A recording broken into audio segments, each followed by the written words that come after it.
오늘 우리 지난번에 잠깐 말씀드렸던 것처럼 성령님에 대한 우리가 이해를 좀 바르게 하는 것이 필요하겠고, 왜 그것이 필요하냐면 성경에 기록된 대로 믿는 게 그게 믿는 것이죠. 이 성경에 기록된 내용들에 관해서 이 올바른 믿음을 갖지 못하는 이유 중에 하나가 욕심이라 하는 말씀을 드린 적이 있는데, 그 중에 어떤 욕심이 있느냐 하면 성경의 예언들이 당대에 자기 때에 다 이루어질 거라고 생각하는 그 이상한 욕심들이 있어요. 그러니까 성경의 이야기들은 지금 이 현재 현실로 다 해석이 될 것처럼 얘기를 하니까 많은 오해들이 생기는 겁니다. 예언은 예언인 것이고, 역사는 역사인 것이고, 현실은 현실인 것이고, 성경이 우리에게 보여주는 그대로 우리가 볼 수 있어야 되는데, 자신이 그 신앙의 중심이 되거나 주인공인 것처럼 오해를 하면 자기 당대에 뭐가 다 될 것처럼 그렇게 이제 오해들이 자꾸 일어나는 거예요. 그런 욕심이나 오해는 누구에게나 다 있을 수가 있습니다. 심지어는 바울 사도 같은 분에게도 그런 것들이 조금 보이거든요. 그러시다가 이제 시간이 지나면서 더 다듬어지시고 성숙하시면서 내용을 더 바르게 말씀하시는 것을 보게 되는데, 우리는 이미 그렇게 다 정리된 말씀을 갖고 있으면서도 또 욕심을 가지고 읽으면 또 이런저런 오해가 생겨나게 되는 것이니까 그 있는 그대로를 좀 바르게 볼 수 있게 예를 쓰면 좋겠습니다. 우리 일단 이사야서 11장 우리 같이 보도록 합시다. 이새의 줄기에서 한 싹이 난다, 그렇게 되어 있는데 그 두 가지 정도 내용이 있습니다. 이새라고 하는 사람에게서 다윗이 났죠. 그 다윗의 아들들은 왕실에서 태어나지 않습니까? 근데 정작 다윗은 별 볼 일 없는 목동의 아들로 태어났다는 거예요. 본인도 이제 목동으로 시작을 했죠.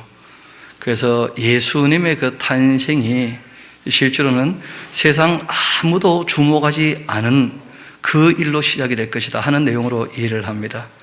예수님께서 태어나실 때 비천한 자리에서 태어나신다. 그것이 이제 이새의 줄기라 하는 표현이기도 하고, 또 이 줄기라고 하는 것이 깨자드라고 하는 말을 썼다고 하는데, 이게 그루터기 밑둥이라는 뜻도 있어요. 그러니까 실제로는 이새 집안이 완전히 망한 것처럼 보이지만 거기에서 다시 그루터기가 바로 예수 그리스도이다, 이런 말씀들이 앞에도 있는데 그렇게 볼 수도 있다는 것입니다. 또 이어 나눈 말씀이 그 줄기에서 싹이 나는 게 아니고 그게 잘려버린 것처럼 보였는데 그 그루터기, 그 밑둥 뿌리에서 다시 싹이 올라온다는 거예요. 그래서 예수님에 대한 이 초림과 함께 이제 우리가 재림까지 이제 보게 될 겁니다. 오늘 성령님을 우리가 굳이 얘기를 하려고 하는 이유는 어디 있느냐 하면 예수님의 그 초림 그리고 그 재림 사이에 역사하시는 하나님이 계셔요. 그 성령 하나님이셔요. 그래서 우리가 이 성령님에 대해서 좀 바르게 알아두는 것이 꼭 필요하겠다 하는 생각을 하게 됩니다. 2절 보면 그의 위, 예수 그리스도의 위에 네 개 복음서가 동일하게 다 증언하고 있죠. 세례 요한이 세례를 베푸게 될 때, 예수님의 공생애가 시작을 하시게 될 때, 그때 성령께서 비둘기처럼 그 위에 임한 것에 대해서 다 증언하고 계셔요. 네 개 복음서가 공이 다 같이. 그런데 그 성령님이 어떤 분이신가? 여호와의 영이고 지혜의 영이고 총명의 영이고 모략의 영이고 재능의 영이고 지식의 영이고 여호와를 경외하는 영이고, 그리고 실제로 하나님의 영, 주의 영, 예수의 영, 그리스도의 영, 그리고 보혜사, 그리고 성령님, 이렇게 참 다양한 표현으로 성령님을 소개하고 있다는 거예요. 그리고 구약에 이미 성부 하나님과 그리고 성자 하나님 예수님과 그리고 성령 하나님을 다 계시하고 있습니다. 여러분, 신약에 와서 계시가 완성되었지만 다른 계시가 온 게 없어요. 계명도 새 계명이라고 하지만 사랑이라고 하는 관점은 똑같습니다. 그 수준을 더 어떻게 하신 거예요? 높이신 거예요. 그래서 우리가 신약 성경을 얘기할 때 구약 성경과의 일관성이라는 게 굉장히 중요하다는 말씀을 드린 적이 있습니다. 구약 성경에 없는 주제는 신약에도 나오지 않습니다.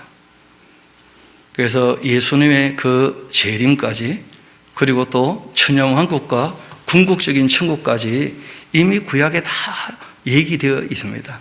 거기에 대해서 훨씬 더 정교하게, 훨씬 더 명확하게, 이 구약에는 예언으로 담겨져 있는데 그 신약에는 거기에 대한 해설과 함께 예언이 또 같이 있게 되는 것이니까 더 명료하게 알 수가 있게 되는 것이죠.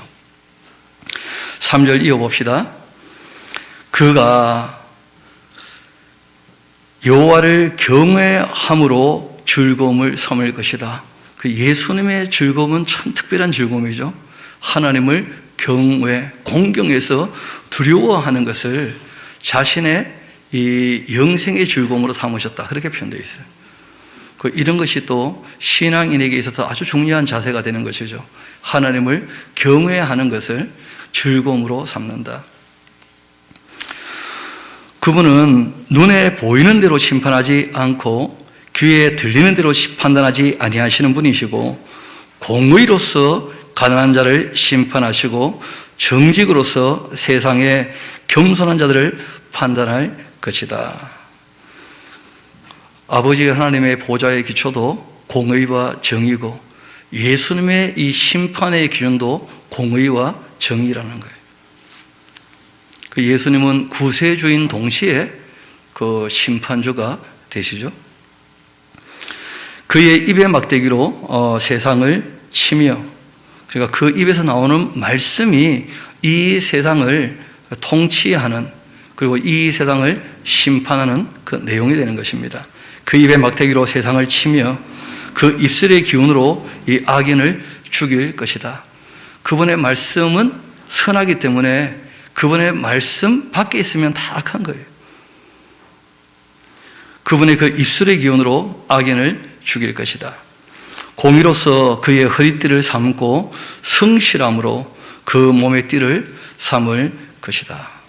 그래서 하나님의 아주 기본적인 성품, 참되고 선하고 의롭고 아름다우시다 하는 것과 함께 예수님 늘 말씀하시죠. 아버지가 일하시니 나도 일한다. 그 성실하심에 쉬지 않고 일하신다. 이런 표현들이 성경에 나오죠.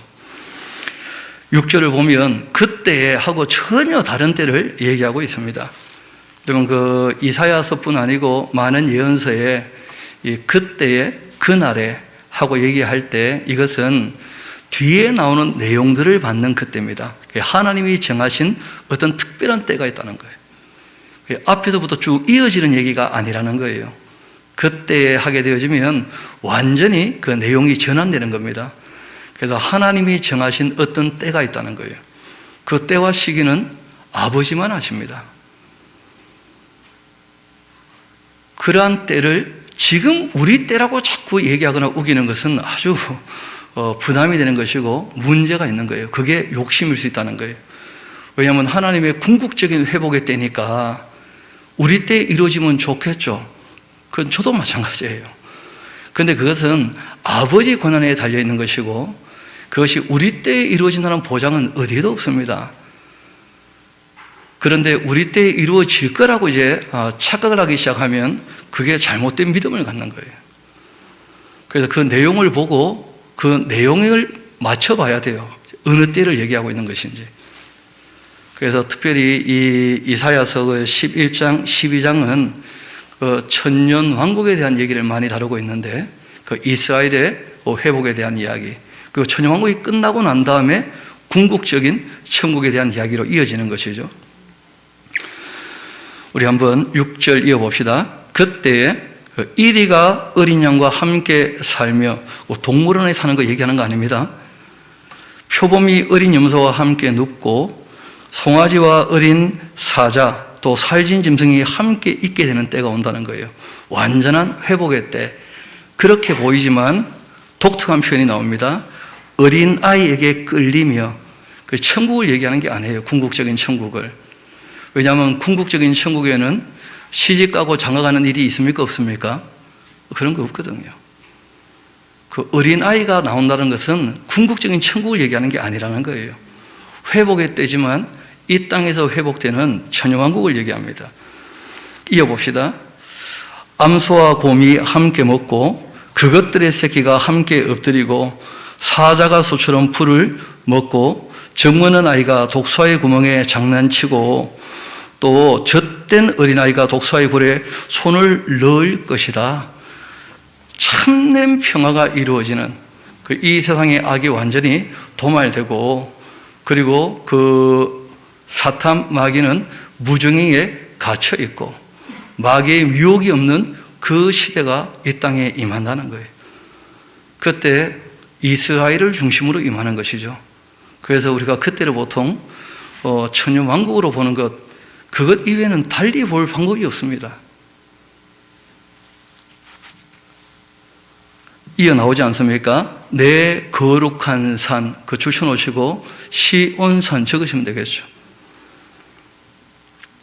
우리가 이미 이사야서 2장에도 말일이 되어지면 그러면 시온산이 모든 산 위에 우뚝 서게 될 것이고 만방이 그리로 다 돌아오게 될 것이라는 말씀들이 있지 않습니까?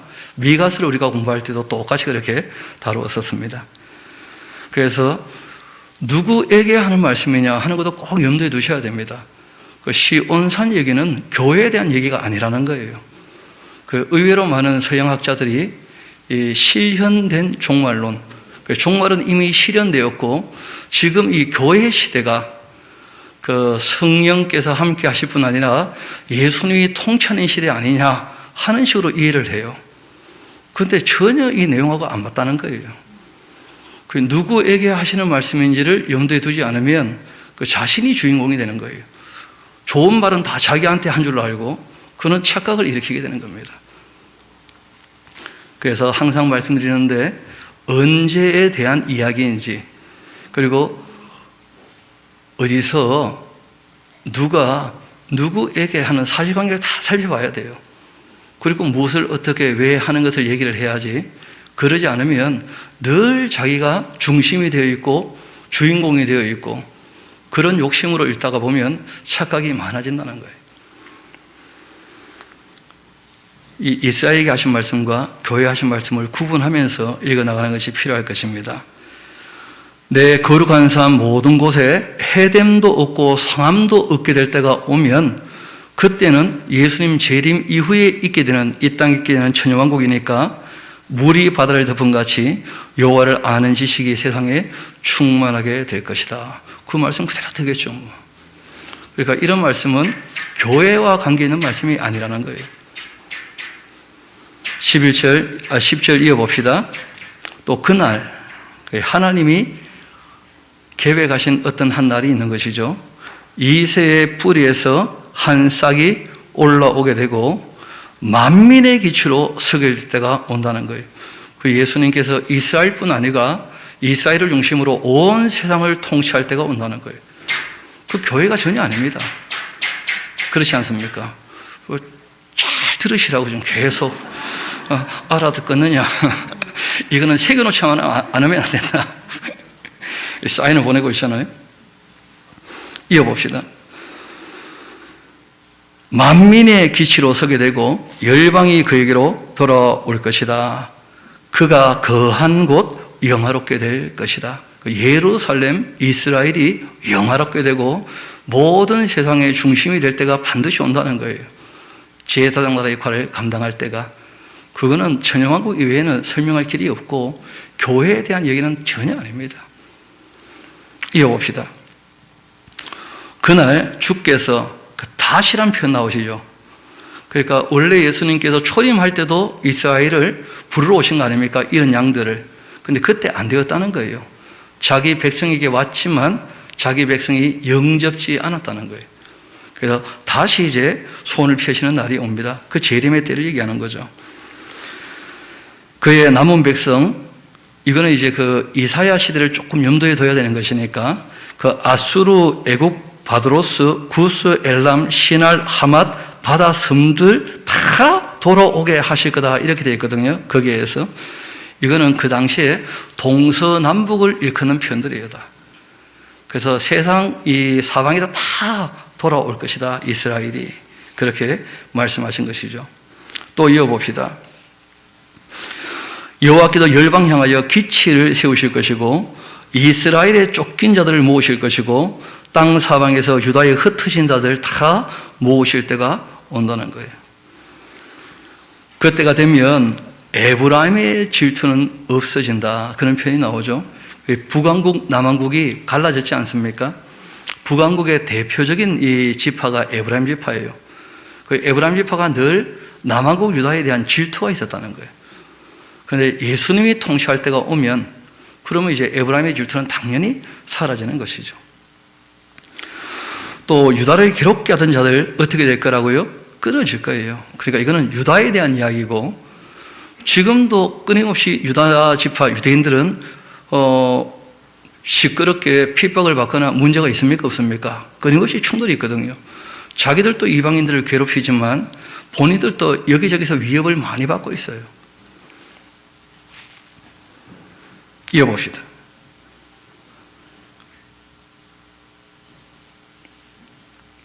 에브라임은 유다를 질투하지 않게 될 것이고 유다도 이제 에브라임을 괴롭게 하지 아니할 때가 온다. 진짜 회복되어질 때가 오는 것이죠. 하나가 되어서. 또 그들은 서쪽으로 블레셋 사람들의 어깨에 날아앉고 함께 동방 백성을 노력하게 되고 에돔, 모압 손대며 암몬 자손 자기에게 복종시키게 될 때가 온다. 그런 말씀이 있는 거예요. 잘 아시는 것처럼 이 천년왕국이 있기 전에 그 4분의 1이 죽는 전쟁, 3분의 1이 죽는 전쟁 다음에 또 하르 무기또 이스라엘 중심으로 한 아마겟돈 전쟁이 있지 않습니까? 그런 일이 다 있고 난 다음에 이제 예수님 그 재림하시고 그리고 이제 그 음녀 바벨론, 큰 성 바벨론 다 심판받고 그리고 이제 이 천년왕국이 세워지는 것이거든요. 여호와께서 애굽의 그 해만을 말리시고 이 해만이란 말 참 쉽지 않은 표현인데 예전에는 더 어려운 말을 썼어요. 해고. 해고가 뭡니까? 잘 모르시겠죠. 그러니까 우리가 바다에 보면 만이라는 게 툭 튀어나온 데가 있잖아요. 그 해만 이렇게 이제 번역을 했는데 옛날에는 해고, 고자가 이 혀고자예요. 그러니까 이렇게 땅이 있으면 혀처럼 툭 튀어나온 데가 있다는 거예요. 그런데 옛날 번역이 조금 낫습니다. 이게 뭐 만이라기보다는 그 강 하구를 보면 바다 쪽으로 물이 흘러나갈 때 자꾸 이렇게 이제 토사가 밀려나가니까 혀처럼 이렇게 나온다는 거예요. 바다에 있는 혀, 그런 말이에요. 그냥 쉽게 말하면. 중요한 것은 말리신다는 거예요. 그러니까 홍해를 건널 때 그 마른 땅을 걷는 것처럼 그의 손을 유브라데 하수 위에 흔들어 이 뜨거운 바람 일으켜 그 하수를 쳐 7갈래로 나누고 신신고 건널 수 있도록 다 말려버리시는 것이죠. 정말 이 땅이 새 하늘, 새 땅 완전히 새롭게 될 때가 온다. 그런 것입니다. 그 남아있는 백성 곧 아수르에서 남은 자들 위하여 큰 길이 있게 하시되 이스라엘이 애굽의 땅에서 나오던 날같이 그렇게 회복의 때가 반드시 온다. 남왕국 유다는 바벨론의 포로로 갔다가 회복된 때가 있었고 그리고 다시 이제 AD 70년에 디아스포라가 되었는데 아직 회복되지 못했죠. 그런데 북왕국은 역사 가운데 그 10집 하나 되는데 회복된 적이 아직 없거든요. 앞으로 이제 회복될 때가 올 겁니다. 이런 것들을 교회하고 연관시켜 해석하면 전혀 해석이 안 돼요. 그래서 그런 부분도 오해일 수 있다. 그 하나님의 회복의 말씀을 다 나에게 한 것처럼 생각을 하면 그게 하나의 욕심이 될 수 있고 오해를 불러일으킨다는 거예요.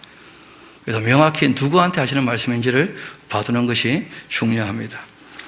12장 좀 이어봅시다. 그날이 되면 너가 말하기를 여호와여 주께서 전에는 나에게 노하셨사오나 이제는 주의 진노가 돌아왔었고, 그러니까 이스라엘에게 대한 이야기예요. 다. 교회에게 뭐 노하셨다가 돌이키셨다가 그런 적 없거든요. 또 주께서 나를 아니하시오니 내가 주님께 감사하겠나이다. 그렇게 하게 될 때가 온다는 거죠. 보라, 하나님은 나의 구원이 되신다. 내가 신뢰하고 두려움이 없을 텐데 주 여호와는 나의 힘이 되시고 나의 노래가 되시고 나의 구원이 되신다. 그러므로 너희가 기쁨으로 구원의 우물들에서 물을 기르게 될 것이다. 그러니까 이런 내용들도 교회가 부를 찬양하고는 좀 거리가 있어요. 말 그대로 하나님께서 때가 되면 이스라엘을 어떻게 하신다는 거예요? 부르신다, 그런 뜻이에요. 여러분, 교회는 명확히 성경이 얘기하고 있습니다. 회개하여 하나님께 용서받고 예수 그리스도의 이름으로 죄 사함을 받게 되어지면 성령님을 선물로 받게 되어서 성령 안에서 우리가 하나 되어 있는 거예요. 그리고 궁극적인 은혜의 선물, 그런 사람들에게 영생을 주실 거라고 약속되어 있어요. 그렇지 않습니까? 그래서 우리는 그 성령께서 강림하시고 이제 어떻게 교회가 시작되었는지를 우리가 사도행전에서 또 정리하면 명확히 알 수 있는 것이니까, 하나님의 성품은 우리가 좀 알 수 있겠죠. 하나님은 진멸하는 걸 목적으로 하십니까? 회개하여 돌아오는 것을 목적으로 하십니까? 그러니까 이스라엘 백성들을 대하듯이 모든 사람들에게도 그렇게 대하신 마음이 얼마든지 있으신 것이죠. 그럼에도 불구하고 이스라엘에게 특별히 대하시는 부분이 있다는 거예요. 그거는 우리가 하나님 그렇게 하시면 그렇게 하시는구나 할 수밖에 없는 것이지, 왜 우리나라에는 모세가 없습니까? 그건 말이 안 되는 거 아니에요, 이거는.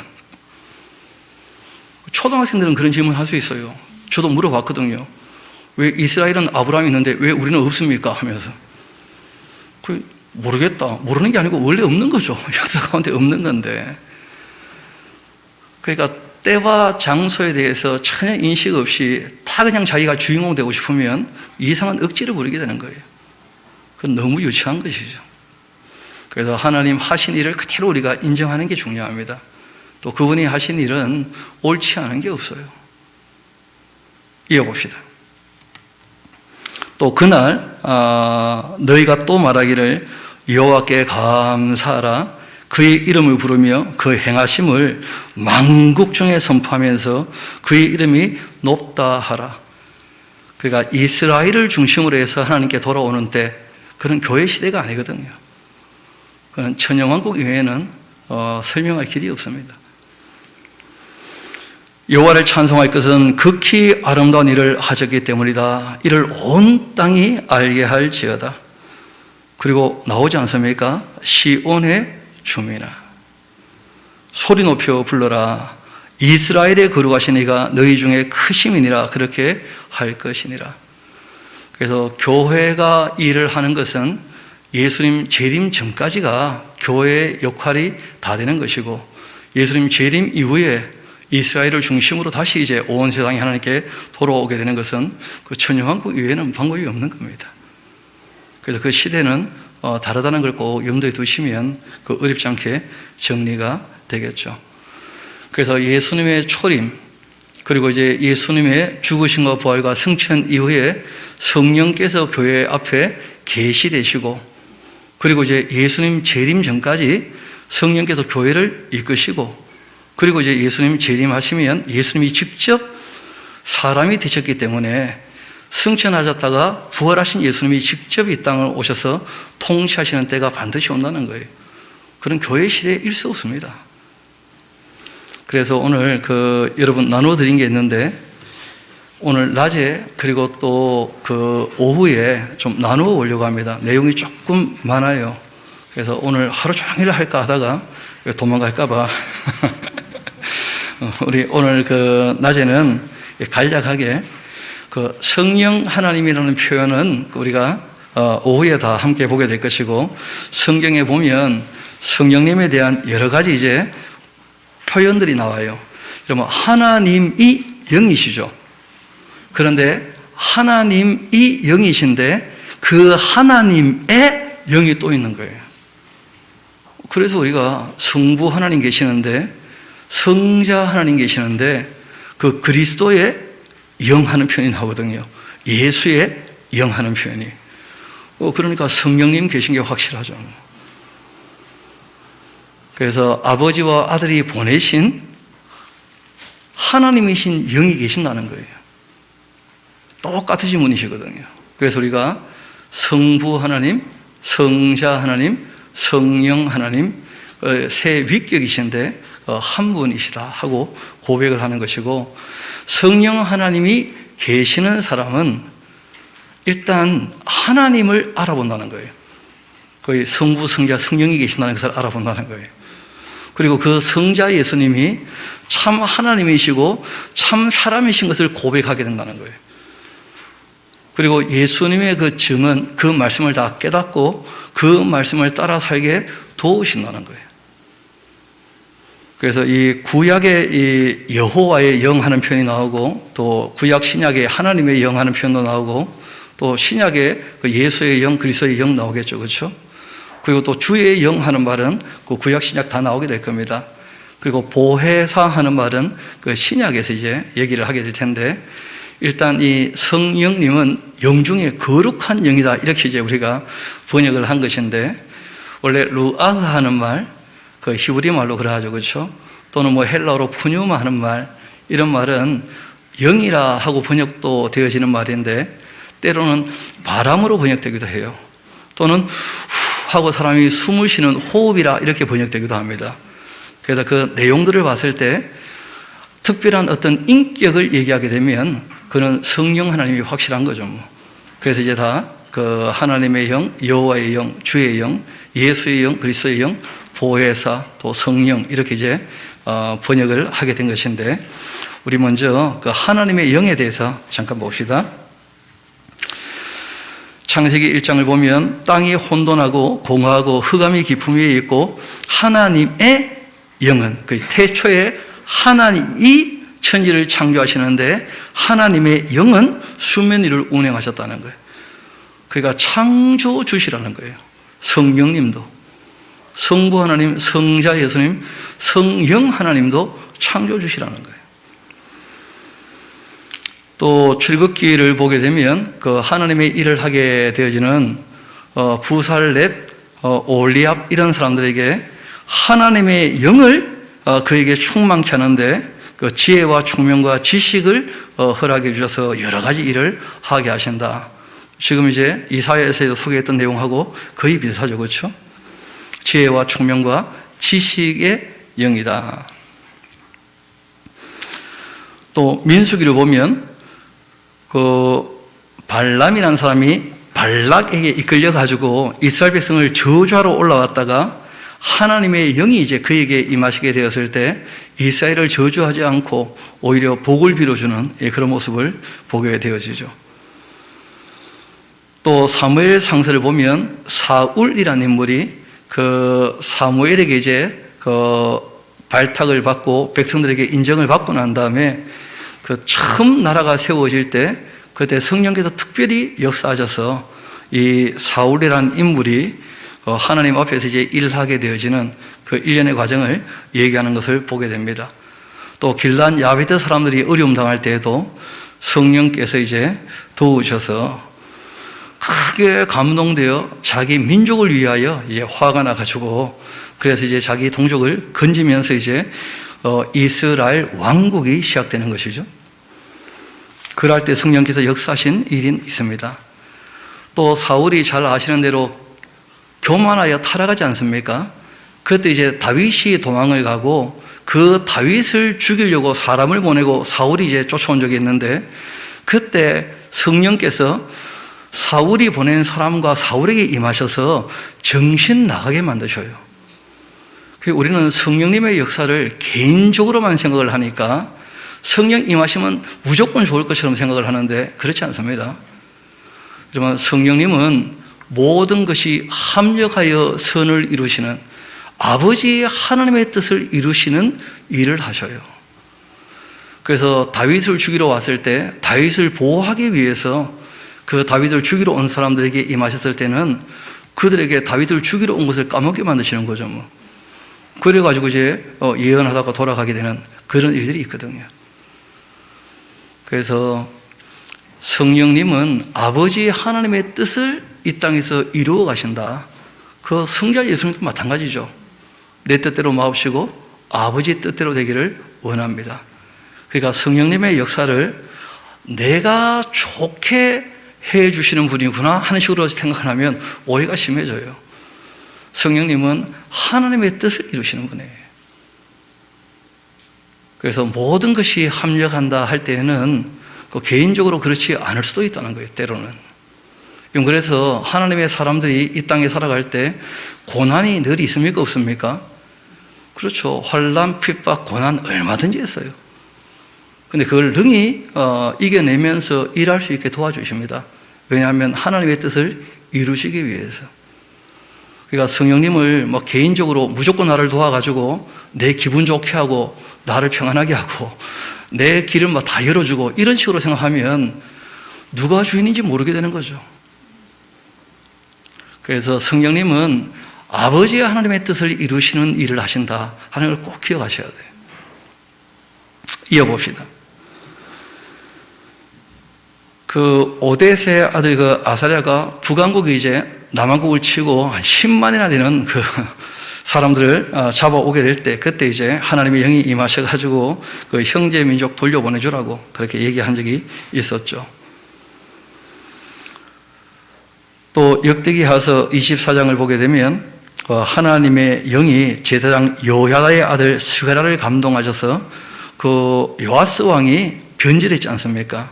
그래서 회개하라고 이제 얘기했던 일들이 있었습니다. 근데 거기에 보면 참 가슴 아픈 얘기가 나오죠. 우리 역대기하서 24장 20절 한번 봅시다. 이에 하나님의 영이 제사장 요야다의 아들 스가랴를 감동시키시매 그가 백성 앞에 높이 서서 그들에게 이르되 하나님이 이같이 말씀하시기를 너희가 어찌하여 여호와의 명령을 거역하여 스스로 형통하지 못하게 하느냐 그렇게 하셨나니 너희가 여호와를 버렸기 때문에 여호와께서 너희를 버리셨다 하고 이제 얘기를 했는데 미리 말씀하시는 이유는 무엇 때문입니까? 이런 메시지를 듣고 그때라도 돌아오기를 바라시는 거예요. 하나님의 재앙이 임하기 전, 하나님의 징계가 임하기 전, 하나님의 진노가 임하기 전까지는 돌아올 수 있는 기회가 있는 거 아니에요. 그렇게까지 했는데 그런데 결국 안 돌아왔다는 거예요. 성령께서 말씀하신 것이 이 스가랴를 통해서 왜 여호와의 명령을 거역했느냐 그런 말씀이죠. 에스겔서를 보면 주의 영이 나를 들어 하나님의 그 환상, 영의 그 환상 중에 데리고 갈대에 있는 사로잡힌 자 중에 이르게 되었다 하면서 뒤에 또 여러 번 나오게 될 텐데 그 에스겔이 특별한 그 하나님의 그 일들을 보게 되지 않습니까? 이 바벨론에 있으면서 예루살렘에서 되어지는 일들을 다 보기도 하고 또 바벨론에서 하나님의 특별한 영광을 보기도 하고 했던 일들이 있었는데 근데 거기에 주의 영이 함께 하셔서 그 모든 일들을 보게도 하시고 그리고 보호도 하시고 깨닫기도 하시고 그렇게 하셨다 하는 것이 이 에스겔의 고백들이죠. 또 우리 로마서는 우리 같이 한번 가봅시다. 로마서 8장 같이 가봅시다. 로마서 8장.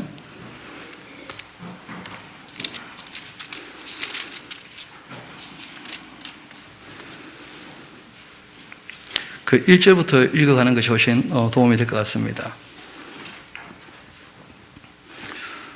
그러므로 이제 그리스도 예수 안에 있는 자에게는 결코 정죄함이 없다. 예수 그리스도 안에 있는 자에게는 정죄함이 없는 겁니다. 그 계명을 따라 살아야 정죄함이 없지 그 계명을 따르는 것이 그의 안에 있는 것이거든요. 이어봅시다. 이는 그리스도 예수 안에 있는 그러면 성령님은 예수님 하신 말씀을 다 기억나게 하시는 분이다 하는 거 우리가 알고 있지 않습니까? 그래서 예수 안에 있는 생명의 성령의 법이에요. 진리의 영이시라고. 죄와 사망의 법에서 너를 해방하셨다. 율법이 육신으로 말미암아 연약하여 할 수 없는 그것 하나님은 하시는데 그 죄로 말미암아 자기 아들을 죄 있는 육신의 모양으로 보내어 육신의 이 죄를 정하사 이제 육신을 따라 살지 않고 그 영을 따라 행하는 우리에게 율법의 요구가 이루어지게 하려고 하신 것이다. 그 성령께서 임하신 이유가 뭡니까? 율법의 요구를 이루시려고. 왜냐하면 그 계명이 사랑하는 방법이거든요. 하나님 사랑과 사람 사랑, 그걸 이루시려고 오신 거예요. 그래서 말씀을 기억나게 하시고 깨닫게 하시고 말씀을 따라 살도록 도와주시는 거예요. 율법의 요구를 이루게 하시는 분이십니다. 육신을 따르는 자는 육신의 일을, 영을 따르는 자는 영의 일을 생각하는데 육신의 생각은 사망이고 영의 생각은 생명과 평안입니다. 육신의 생각은 하나님과 원수가 되는 것인데 이는 하나님의 법에 굴복하지 아니할 뿐 아니라 할 수도 없습니다. 그러니까 하나님 말씀을 따라 살 의지가 없다. 또 하나님 말씀을 따라 살지도 않는다. 성령의 사람이 아닐 겁니다.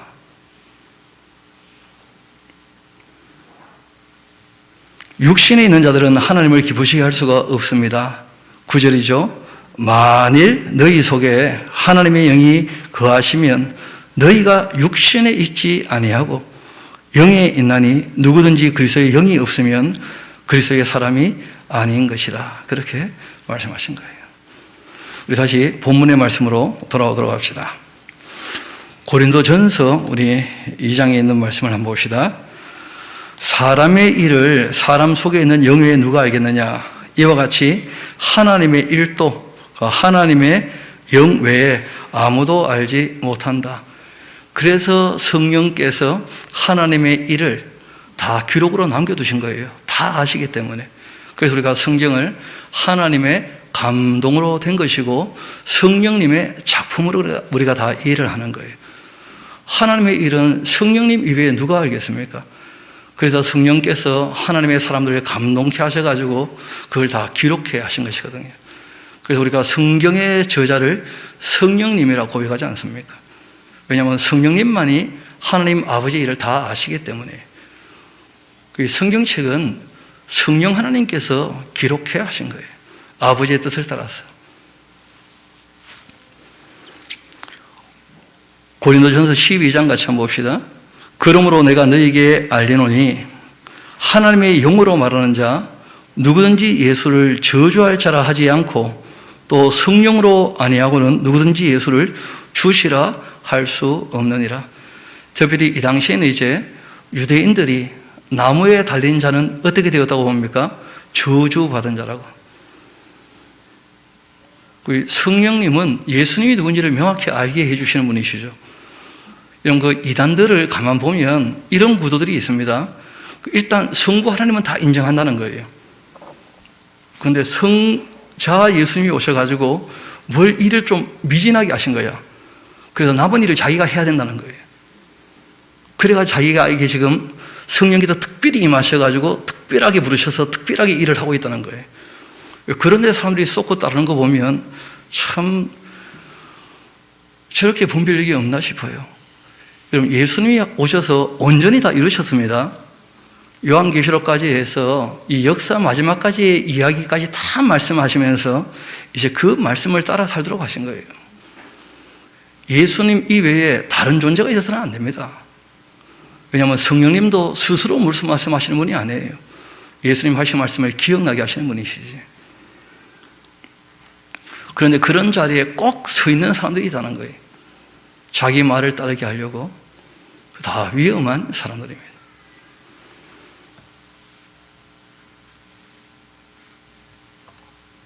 그래서 성령으로 아니하고는 누구든지 예수를 주시라 할 수 없다.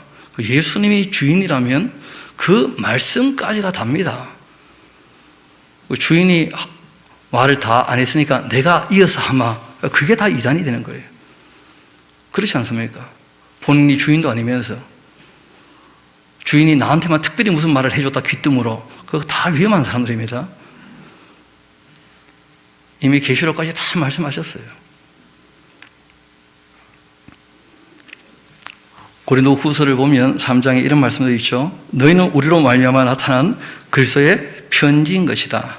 이는 목으로 쓴 것 아니고 오직 살아계신 하나님의 영으로 쓴 것이니까 돌판에 쓴 것 아니고 또 육의 만판에 다 썼지 않느냐.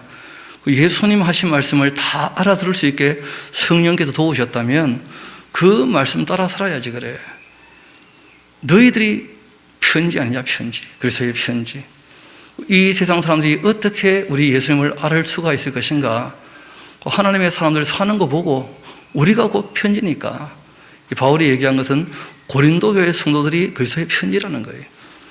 내가 너희들 마음판에 하나님의 사람이 어떠한지를 다 새겨줬고 성령께서 그 일을 하셨고, 그렇다면 너희들을 읽어서 하나님을 알아야 되지 않겠느냐 하고 얘기한 것이죠.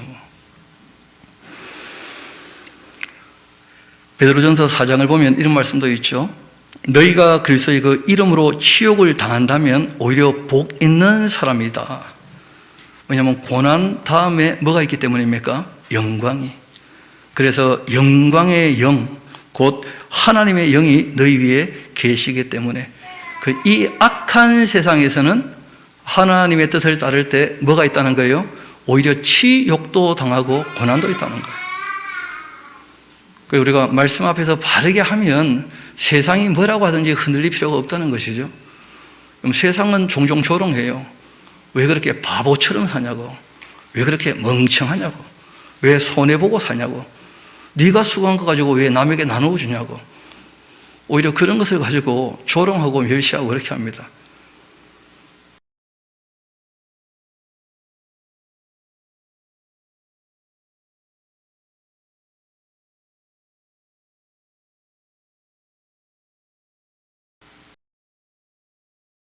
예수 그리스도께서 육체로 오신 것을 시인하는 영마다 하나님께 속한 것이다. 그러니까 육체로 오신 것을 시인하는 각 사람의 그 영, 그러니까 성령께서는 예수님 누군지를 바르게 알게 하신다는 거예요. 예수님의 참 하나님 되심과 하나님 되심이라기보다는 참 하나님이신 것과, 그리고 그 하나님께서 사람 되신 것을 꼭 기억해야 돼요. 예수님은 참 하나님이시고 사람 되신 분이에요. 그래서 그 예수님께서 죽으시고 부활하시고 승천하신 다음에 지금 아버지 오른편에 앉아 계신다고 되어 있지 않습니까? 그러니까 부활하신 예수님은 하나님 아버지 오른편에 앉아 계셔요. 부활하셨다는 말은 참 사람이라는 뜻이에요. 그리고 하나님이신 예수님, 세상 끝날까지 내가 너희와 함께 하겠다, 무소부지하신 분 아닙니까?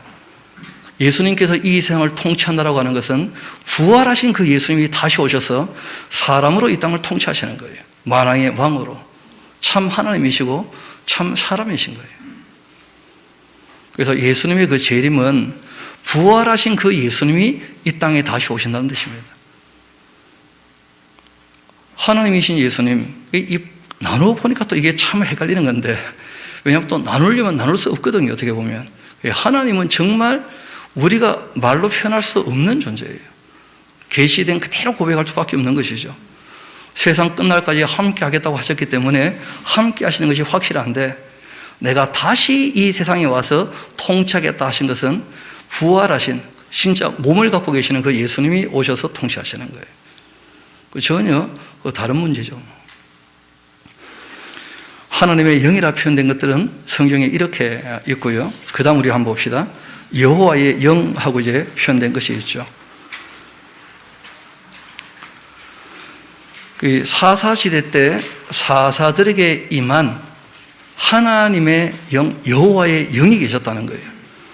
끊임없이 이런 일들이 반복되죠, 그렇죠? 하나님을 벗은기면 하나님께서 이방인들에게 팔아버리지 않습니까? 그들이 이제 하나님께 도움을 청하잖아요.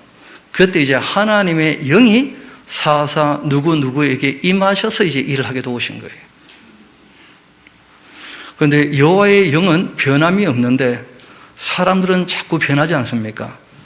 그래서 쓸만한 사람이 있을 때는 사사로 세울 수도 있지만 쓸만한 사람이 없으면 성령께서도 어찌하지 못하셔요. 그래서 나실인을 세우게 되는데 삼손이라는 사람이 나실인으로서 죽은 시체에 손대지 않아야 될 것이고, 또 술 먹지 말아야 될 것이고, 그리고 또 이 삭도를 머리에 대면 안 되는 것인데, 세 가지를 다 안 해버리자 하나님께서 떠나시고 힘이 사라졌다는 거예요. 성령께서 도우실 방법이 없는 거예요. 그래서 성령님도 인격이시다. 꼭 기억하셔야 돼요.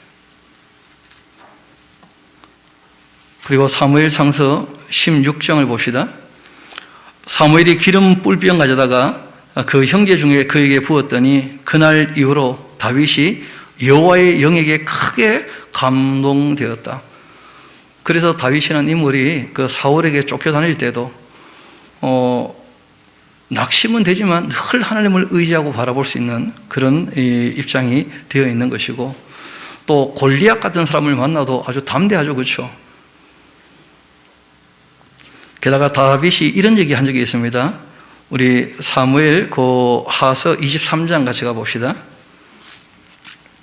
여호와의 영이 나를 통하여 말씀하셨는데 그의 말씀이 내 혀에 있다. 그러니까 시편을 보면 다윗의 시인데 그 예수님에 대하여 예언되어져 있는 시들이 꽤 있거든요. 다윗이 그런 얘기를 한 거예요. 성령께서 하나님 하실 일들을 미리 내 입을 통하여 말씀하신 게 있다는 거예요. 그래서 시편에 보면 예언시들이 있는 거예요. 예언시들이. 다윗이 자기가 써놓고도 확실히 믿어지는데 실제로는 그게 뭔지를 잘 모르겠어요. 메시아를 보내시겠다는데 자기 당대가 아닌 것은 너무나 확실해요. 메시아가 고난받으신다는데 자기가 받는 고난하고는 또 다른 고난이 있는 거예요. 그런데 그런 것들을 다 성령께서 쓰게 하셨다는 거예요. 그래서 이거는 하나님께서 내 입을 통하여 말씀하게 하신 것이니까 하고 다 기록으로 남겨둔 것이고, 또 성령께서 쓰라고 하신 것이기 때문에 지금 우리에게까지 이게 보존되어서 전해지게 된 것이죠. 이사야서 우리가 지금 쭉 한번 읽어봤는데 다시 한번 봅시다. 그의 위, 예수 그리스도 위에 여호와의 영, 지혜와 총명의 영, 모략과 재능의 영, 지식과 여호와를 경외하는 영이 강림하신다. 또 예수님께서 이 말씀을 그대로 인용하셨죠. 주 여호와의 그 영이 내게 내리셨으니 이는 여호와께서 내게 기름을 부으사, 그러니까 성령 하나님께서 임하신 것이 예수님께 기름 부음이 되었다는 거예요. 그래서 예수님 별명이 메시아잖아요. 그럼 예수님께서 특별히 누가 진짜 기름병 가지고 기름 부은 적 있습니까? 없습니까? 그렇게 된 게 아니에요. 그래서 우리도 성령의 기름 부으심 하는 말이 그 선지자로서, 왕으로서, 제사장으로서의 그 사명에 대한 이야기가 되는 것이죠. 이어봅시다. 이는 여호와께서 내게 기름을 부으사 가난한 자에게 아름다운 소식을 전하게 하려 하심이라. 나를 보내사 마음이 상한 자 고치고 포로된 자에게는 자유를, 갇힌 자에게는 노임을 선포하며, 우리 여호와 하나님의 그 은혜의 해와 함께 이어 나온 말씀이 있죠. 우리 하나님의 보복의 날을 선포하게 하신 거라는 거예요. 그러니까 예수님 이 땅에 보내신 이유는 구원을 목적으로 하셨지만 하나님의 그 은혜의 구원을 안 받아들이면 그것이 뭐가 되는 겁니까? 심판이 되는 거예요. 그래서 은혜의 해와 함께 우리 하나님의 그 보복의 날에 대하여 선포케 하시려고 그 아들을 보내신 것이다. 그런데 그 아들이 그 일을 하시게 되는 것은 성령께서 그 위에 강림하시고 여호와의 기름 부음이 있었기 때문이다. 메시아 사명을 감당하시는 것을 얘기하는 것이죠. 이사야서 63장을 보면 여호와의 영이 그들을 골짜기로 내려가는 가축같이 편히 쉬게 하셨다. 주께서 이와 같이 주님의 백성을 인도하셔서 이름을 영화롭게 하셨다 하면서 이스라엘의 그 회복에 대한 얘기를 할 때에도 하나님께도 골짜기에 내려가는 가축처럼 이스라엘을 쉬게 할 때가 온다 하고 말씀하신 것이죠. 에스겔서 11장을 보면 여호와의 영이 나에게 임하여 이르시되 너는 말하기를 여호와의 그 말씀에 이스라엘 족속아 너희가 이렇게 말하였도다. 너희 마음에서 인하는 거 내가 다 알고 있다 하면서 성령께서 임하시면 누구 말씀을 전하게 됩니까? 하나님의 말씀을 전하게 되는 거예요. 여호와의 말씀이 이러하시다. 미가서도 마찬가지죠. 오직 나는 그 여호와의 영으로 말미암아 능력과 정의와 용기로 충만해져서 야곱의 허물과 이스라엘의 죄를 그들에게 보일 것이다. 하나님의 말씀이 명확한데 그 말씀을 떠나 있으니까 거기서 돌아오라고 내가 얘기를 하는데 왜 그렇게 할 수 있느냐? 성령께서 나에게 충만하시기 때문에, 여호와의 영이 나에게 임하셨기 때문에 그렇게 이제 말씀하고 있는 것이죠. 우리 세 번째 같이 한번 봅시다. 주의 영 하는 것이죠.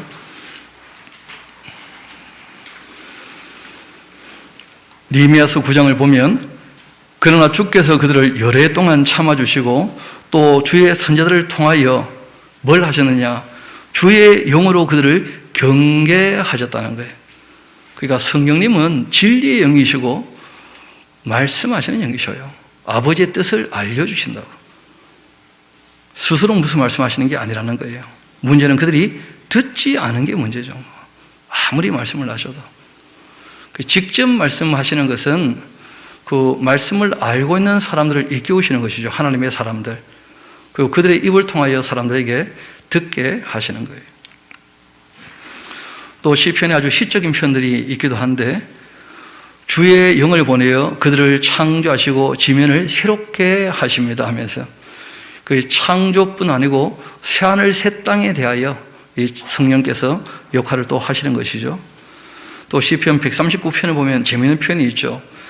내가 주의 영을 떠나 어디로 갈 수가 있겠습니까? 주의 앞에서 어디로 피할 수가 있겠습니까? 피할 수 없다는 말은 주의 영은 어디나 계신다는 거예요. 성령 하나님 무소부재하시다는 거예요. 무소부재. 그래서 우리가 하나님 얘기할 때 스스로 계시고 전지전능하시고 무소부재하시고 영원히 변치 않으시는 절대자이며 완전자이신데 그 하나님 성부와 성령 그리고 성자 삼위일체로 계신다. 성부, 성자, 성령 그렇게 삼위이시며 그 한 분이신 하나님에 대해서 성경은 우리에게 계시하고 있다는 거예요. 계시된 대로 믿으면 그게 믿는 거죠. 이어봅시다. 시편 143편입니다. 주는 나의 하나님이시다. 나를 가르쳐 주의 뜻을 행하게 하소서. 주의 영은 선하신 분이십니다. 나를 공평한 땅으로 인도하옵소서. 그리고 우리가 하나님 성품을 얘기할 때마다 참되신 분이다. 진리의 영이시지 않습니까? 선하시고 의로우시고 아름다운 조화를 이루게 하시는, 하나 되게 하시는, 그러니까 성령님 똑같으신 하나님이시라는 거예요. 에스겔서를 보면 그 에스겔을 이제 들어서 그 바벨론에서 예루살렘으로 또 예루살렘에 되어지는 일들을 다 알게 하시는 분이 바로 성령님이셨는데 주의 영, 그 특별한 사건이었죠. 그런 에스겔에게만 국한된 사건이었어요. 그런 걸 나한테도 똑같이 해달라 보채봤자 의미가 없습니다. 본인이 에스겔이냐 되물어보시면 뭐라고 하겠습니까? 하나님께서 특별히 하시는 일들에 관해서는 그렇게 하셨구나 해야지 자꾸 자기도 주인공 되고 싶어서 나한테도 특별히 해주세요. 그거 참 문제가 있는 거예요.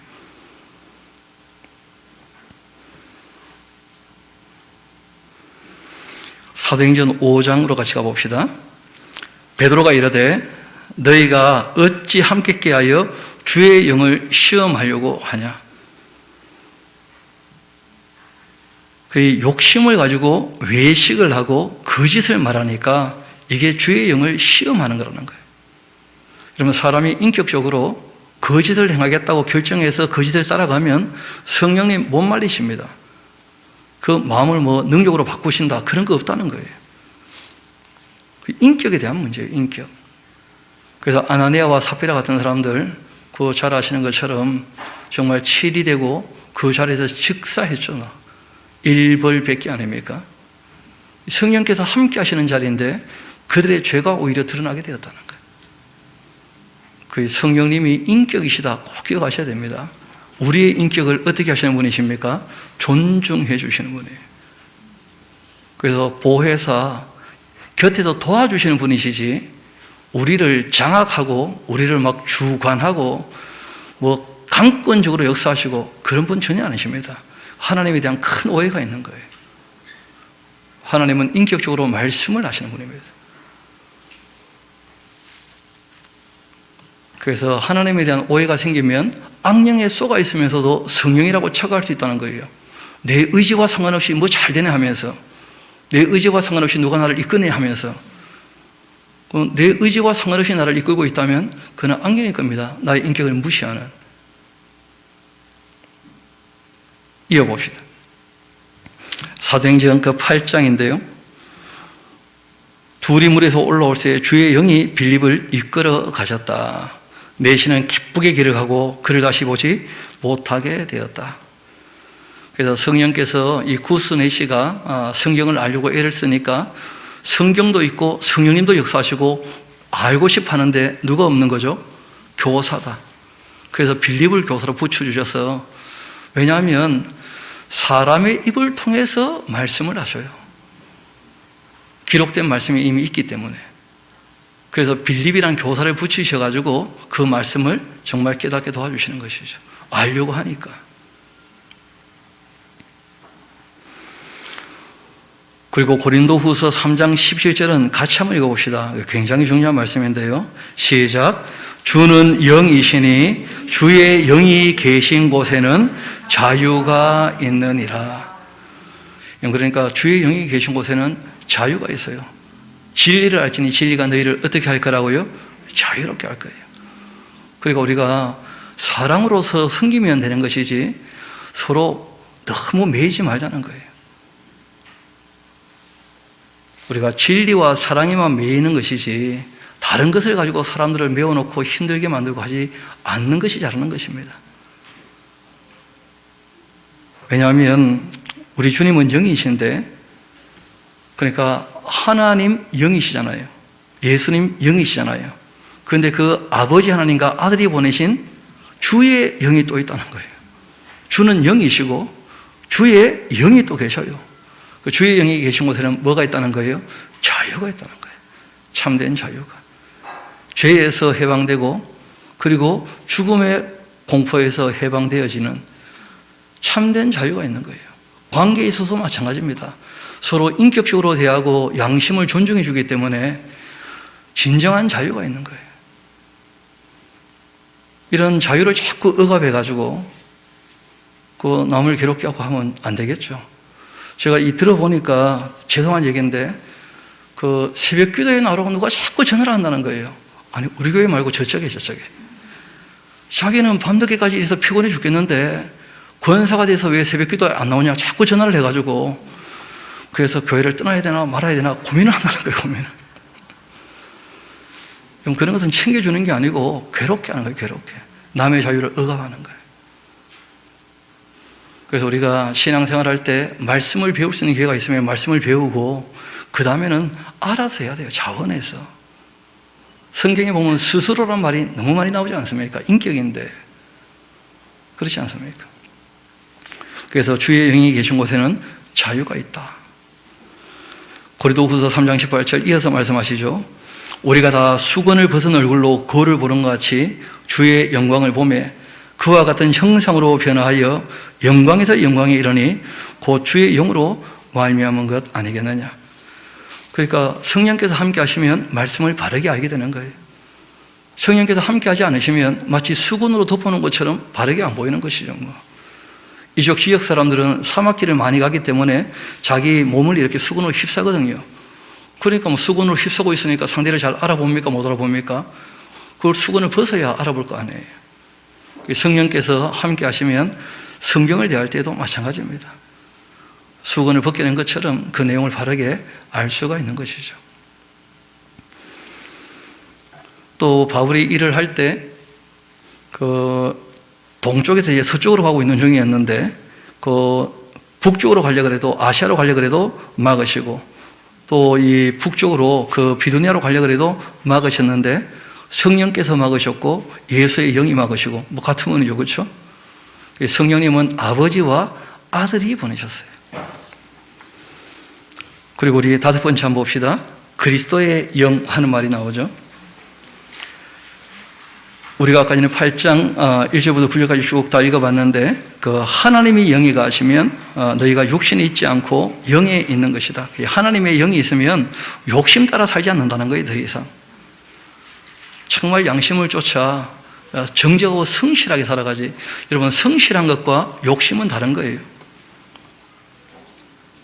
욕심을 부리면 성실한 게 아니고 무리하는 거죠. 그렇죠? 욕심을 이루려고. 누구든지 그리스도의 영이 없다면 그리스도의 사람이 아닌 것입니다. 왜냐하면 예수 그리스도께서 우리에게 진리를 다 말씀해 주셨고 성령께서는 다 기억나게 하실 텐데, 그 말씀이 그 마음에 없다면, 그 말씀을 따라 살고자 하는 의지가 없다면 그건 성령께서 함께하는 사람이 아니라는 거예요. 베드로전서 1장 10절부터 12절까지 한번 봅시다. 이 구원에 대하여 너희에게 임할 은혜를 예언하던 선지자들이 연구하고 부지런히 살펴본 것이 있다. 자기 속에 계셨던 그리스도의 그 영이 그 받으실 고난과, 그래서 우리가 이사야서를 봐도 그 메시아의 고난에 대한 예언들이 있지 않습니까? 또 후에 받으실 영광을 미리 증언했다. 부활과 승천에 대해서 이미 시편에 다 예언되어 있지 않습니까? 또 누구를 또는 어떠한 때를 지시하는지를 상고했었는데, 이 섬긴 바는 구약의 예언자들 자신을 위한 게 아니었다는 거예요. 왜냐하면 그들은 예언은 했지만 예수님 오신 거 못 봤거든요. 그렇지 않습니까? 그래서 예수님께서 그 제자들에게 말씀하신 것을 제자들이 알아듣게 되었을 때 성령께서 임하셔서 선배들이 그렇게 수고한 것은 이때를 위한 것이었고, 이제 또 우리가 무슨 일을 해놔야 우리의 후손들이 또 유익을 얻지 않겠는가 하는 그런 마음이 있는 것이죠. 이 섬긴 바가 자기를 위한 것 아니고 너희를 위한 것임이 계시로 알게 된 것 아니냐. 이것은 하늘로부터 보내신 성령을 힘입어 무엇을 하느냐? 복음을 전한다는 거예요. 예수님 말씀도 성령께서 너희에게 임하시면 너희가 권능 받게 될 텐데, 예루살렘, 유다, 사마리아와 땅끝까지 이르러 뭐가 될 거라는 거예요? 내 증인이 될 것이다. 하나님의 사랑이 얼마나 큰지, 또 그 아들을 통하여 완성하신 그 진리가 무엇인지 내 증인이 되게 할 것이다. 그게 바로 복음이었죠, 복음. 그래서 우리가 복음의 핵심은 크게 네 가지로 얘기하지 않습니까? 제일 먼저가 아버지 하나님께 회개하고 돌아오면 용서하시고 다 받아주신다는 거예요. 회개하지 않으면 용서도 할 수가 없어요. 이건 관계에 대한 문제니까. 회개하지 않는 사람을 어떻게 용서합니까? 그건 안 되는 것이거든요. 그래서 성경이 얘기하는 거예요. 회개하라는 거예요. 그러면 아버지는 다 용서하신다는 거예요. 그것이 복음이라는 게 복음. 그리고 또 말씀하신 것이, 그렇게 용서받은 사람을 위하여 하나님 쪽에서 지은 죄는 이미 지나간 과거의 문제니까 사람의 힘으로 해결할 수 없다는 거예요. 또 그가 죄를 지을 때 피해본 사람들 이후에 우리가 갚을 수 있는 방법이 있습니까? 없습니까? 회복이 안 되는 것이거든요. 그래서 그런 것을 다 하나님 쪽에서 값을 지불하기로 하신 거예요. 또 무엇보다 하나님의 그 공의라는 것은 죄가 조금이라도 있으면 그 사람 만날 수 없고 사귈 수 없거든요. 그래서 그 아들의 그 피가 죄를 씻고 죄를 사하고 아버지의 공의를 어떻게 하신 겁니까? 만족시키신 거예요. 값을 다 지불함으로써. 그래서 우리가 십자가의 복음, 죄 사함의 복음, 대속의 복음, 구속의 복음, 그런 표현을 하는 거예요.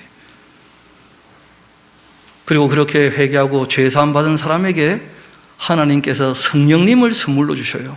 하나님과 사귀어 살도록. 그래서 성령님도 선물이죠. 그렇죠? 성령님이 우리와 함께 하시고 우리가 주님의 몸된 교회가 되었다 하는 것이, 이게 바로 연합의 복음이에요. 우리가 하나님과 하나가 된 존재다. 빛이 되어라 하신 게 아니죠. 그렇죠? 하나님의 자녀라면 너희는 세상에 뭐라는 거예요? 빛이라는 거예요. 소금이 되어라 하신 게 아닙니다. 너희는 소금이라는 거예요. 근데 그 다음 하신 말씀을 기억해야 됩니다. 소금이 맛을 잃어버리면 버림받게 된다는 거예요. 존재에 대한 변화가 확실히 됐다면 존재의 내용을 채워가야 될 책임은 우리에게 있는 거예요. 그래서 우리에게 말씀하신 겁니다. 끊임없이. 그래서 성경이 우리에게 말씀하시는 것이 성령을 힘입어 복음을 전하는 자들. 그래서 우리에게 마지막 복음이 또 있죠. 그 영생 복락에 대한, 궁극적인 천국에 대한 복음이 있지 않습니까? 천국 복음. 이제 너에게 알린 것이다. 그래서 처음 예수님께서 3년 반 동안 제자를 가르치고 사도 시대에는 성령께서 직접 지도를 하신 거죠. 그렇지 않습니까? 그리고 이제 요한계시록도 성령님께서 그 예수님의 계시, 아버지의 계획을 다 보여주신 거 아니에요. 그런데 그 다음부터는 복음 전하는 자들로 말미암아 알아듣게 하시는 거예요. 그 에베소서에도 똑같이 말씀하고 계시고 베드로 사도도 똑같이 얘기를 하죠. 성령 힘입어 복음 전하는 자들로 이제 너에게 알린 것이다. 천사들도 궁금해했다는 거예요. 하나님께서 저 인간들을 어떻게 구원하시는가? 천사들도 다 궁금해했어요. 하나님은 공의로우신 분이신데 하나님께 죄를 지은 인간들을 어떻게 하나님이 건지시는가? 그 아들을 내어준다는 것은 상상도 못했던 모양이 보니까. 그리고 그분의 별명 중에 하나가 보혜사이시죠. 파라클레이토스, 옆에 계셔서 도와주시는 분이셔요. 그래서 예수님께서 아버지께 구하신 게 있죠. 그가 나와 똑같지만 다른 보혜사를 너에게 주실 것이고 그리고 영원토록 너희와 함께 있게 하실 거다. 그러니까 임하소서 하는 거 별로 의미가 없습니다. 임하셨습니다. 오순절날 이미 강림하셨고 완전히 계시가 되었어요. 그러니까 성령님이 안 도와서 일이 안 되는 게 아니고 본인이 안 해서 안 되고 있는 거예요. 기억하셔야 됩니다. 하나님은 늘 최선을 다하고 계셔요.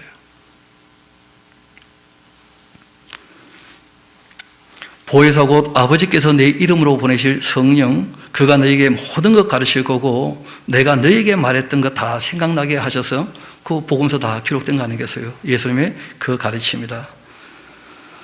내가 아버지께로 너에게 보낼 보혜사 곧 아버지께로부터 나오시는 그 진리의 성령이 오실 때, 예수님은 성령님을 얘기할 때 늘 진리의 성령이다 이렇게 소개를 하시죠.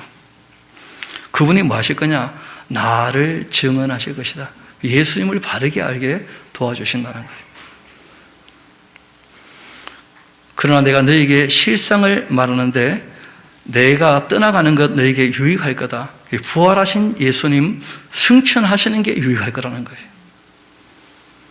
내가 떠나지 아니하면 보혜사가 너에게로 오시지 아니할 것이기 때문에 이렇게 말씀하셨어요. 그러니까 하나님이 그런 식으로 일하신다고 하시면 아, 그렇게 일하시는구나 이렇게 하면 충분한 거예요. 왜 그러셨나? 나한테 물어봤자 답이 없어요. 하나님이 그렇게 일하기로 하신 거예요. 그리고 그것이 우리에게도 가장 유익한 일이었는 줄 저는 믿습니다. 예수님께서 그렇게 말씀하시잖아요. 어릴 때는 그런 생각해 본 적이 있습니다. 부활하신 예수님 안 죽으니까 계속 살아있으면 다 예수님 믿고 돌아오지 않겠나 싶었었어요. 어릴 때는. 그런데 예수님이 그게 아니랍니다. 여러분도 그러지 않겠어요? 예수님 2000살 되고 아직 살아계셔 봐요. 그럼 믿을 것 같지 않습니까? 사람들이. 근데 그건 내 생각이에요. 그리고 역사는 가정이 필요 없는 것이고 하나님 하시는 게 가장 옳다는 게 믿어져야 돼요. 그래서 우리가 성경 읽다가 가끔 그런 생각 들 때가 있거든요. 이랬으면 좋을 뻔했는데 아쉽다. 그게 교만이에요, 교만. 하나님 하시는 일이 가장 옳습니다.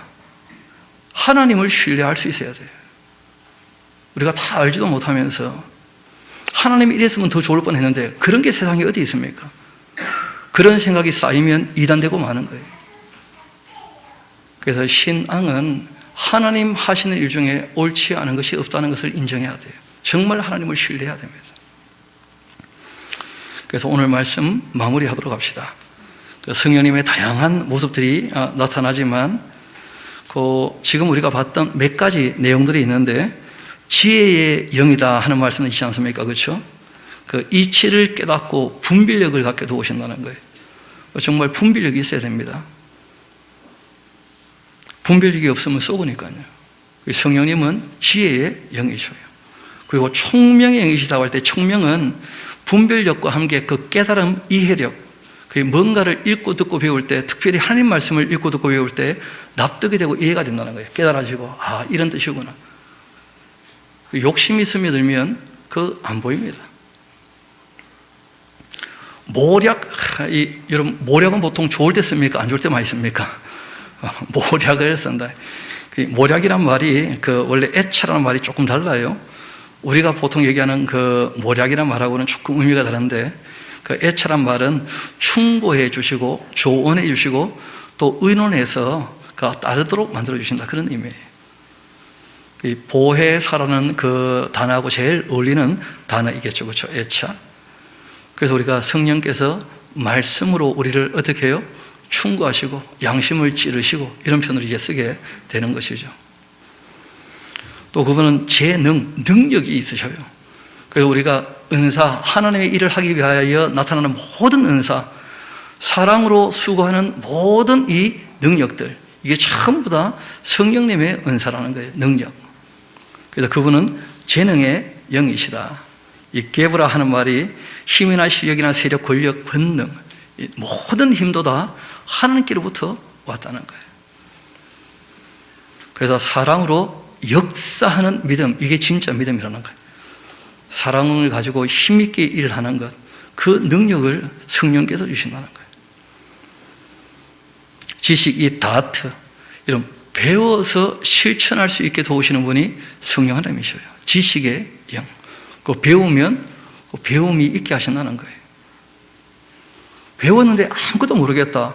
성령께서 안 계시는 사람일 수 있습니다. 배웠는데 아무것도 남는 게 없다.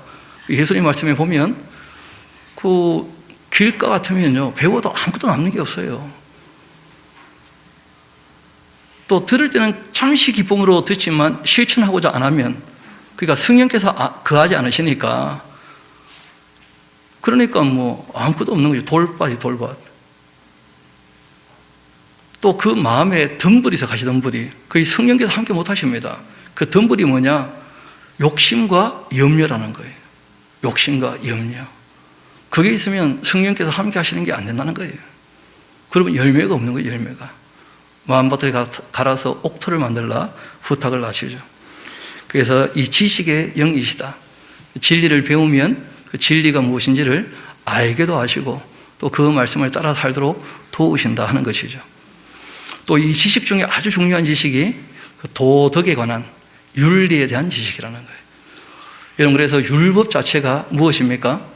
그렇죠. 신앙 윤리, 생명 윤리, 가정 윤리, 사회 윤리, 윤리에 대한 문제예요.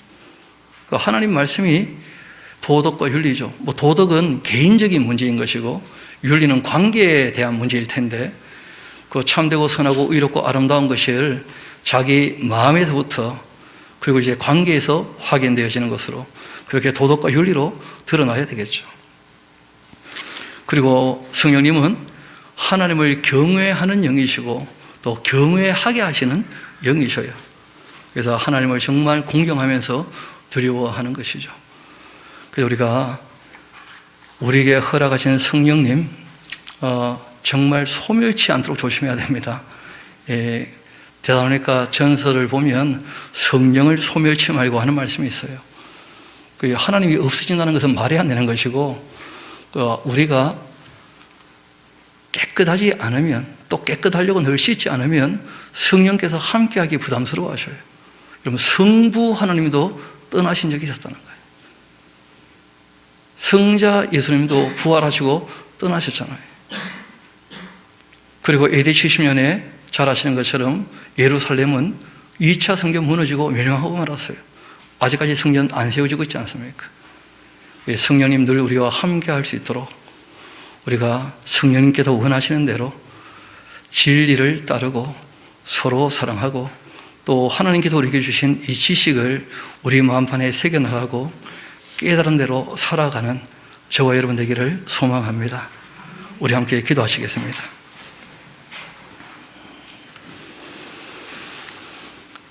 아버지 하나님, 감사합니다.